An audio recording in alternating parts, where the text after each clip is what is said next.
à Auteuil, dans l'oratoire de la Communauté générale des religieuses de l'Assomption, devant un tabernacle important pour notre histoire. En effet, il s'agit du tabernacle de la première messe célébrée dans une communauté de religieuses de l'Assomption. C'était le 9 novembre 1839. La petite communauté, alors composée de 4 sœurs, après avoir passé l'été hors de Paris, s'était installée depuis quelques semaines rue de Vaugirard, dans un appartement que M. de Lamennais avait occupé avant les sœurs. Une lettre de Marie-Eugénie à Joséphine de Comarque, qui deviendra sœur Marie-Thérèse, témoigne de son désir profond de sentir la présence du Seigneur.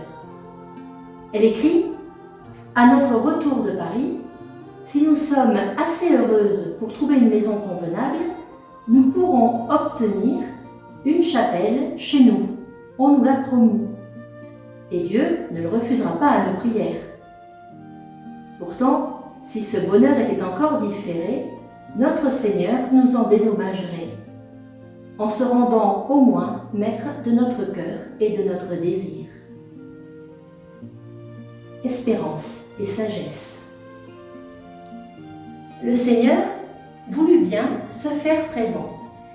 Et Marie-Eugénie raconte, le 9 novembre, on dit dans la chapelle la première messe. Et à partir de ce jour, nous eûmes le bonheur de posséder notre Seigneur au milieu de nous.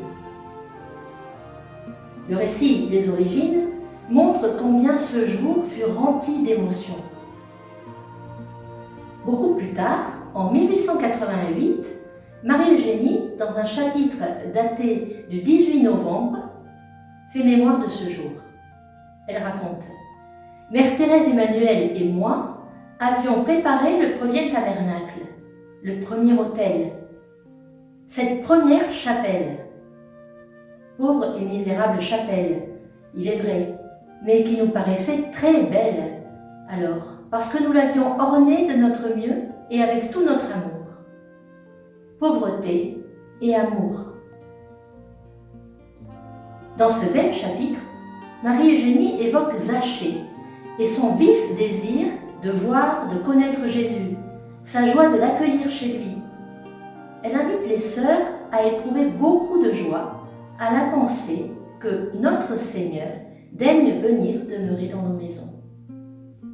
Elle les appelle à réveiller leur foi et à conserver toujours la reconnaissance pour l'appel reçu à demeurer dans la maison de Dieu, à vivre sous le même toit que le Seigneur.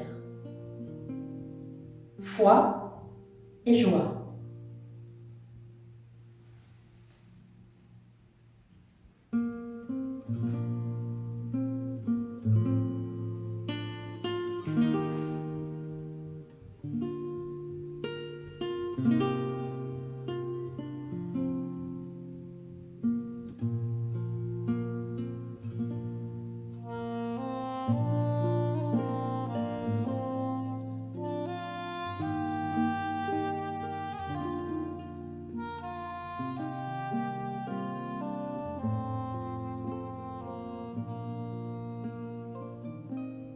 À ce sentiment, de l'amour le plus vif, le plus ardent, dit-elle, il faut joindre le respect.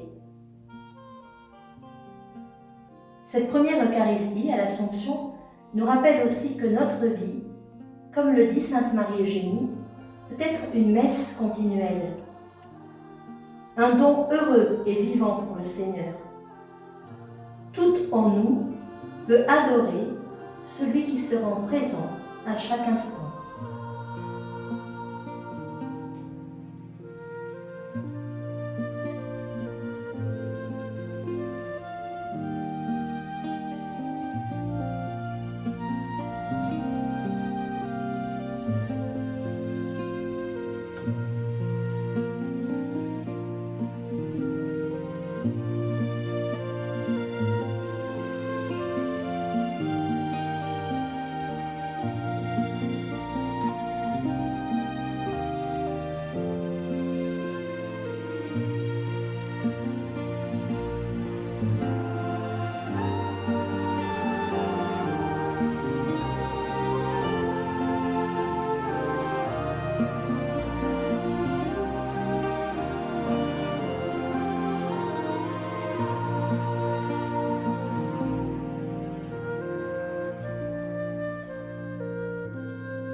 C'est dans ce tabernacle que le 9 novembre 1839, notre Seigneur est venu prendre possession de son Assomption.